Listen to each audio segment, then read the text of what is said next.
This is my overview video for ABA 624. This is the deck 1, 2, and 3. So looking at my acceleration chart, you can see that throughout each of the decks, there have been low variability throughout, and I have achieved the aim as seen right here of at least 14 ACEL. My study habits for this course have been that I've been waking up extra early, about usually 10 or 15 minutes earlier, so that I can get to work earlier. So then I use that time to do my timings for the acquisition deck and then the fluency deck.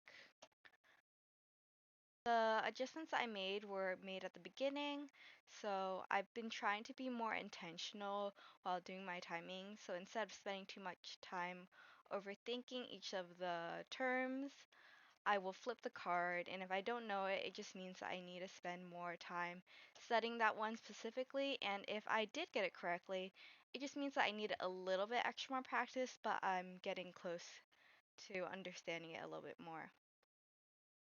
The changes that I have made have been more evident in the 5 timings of the day. So you can see in the timings of my day that sometimes I'll get a decel or sometimes I'll have more skips, but that usually doesn't appear in the best of my day.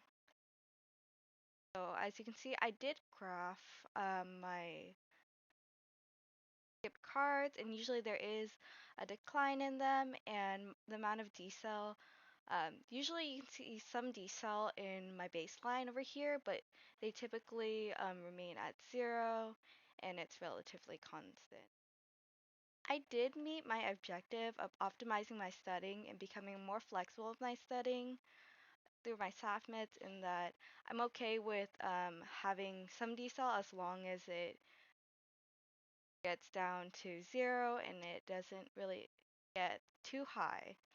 And I have found that I've been able to study less, but that still hasn't impacted my ability to achieve the 14 ACEL.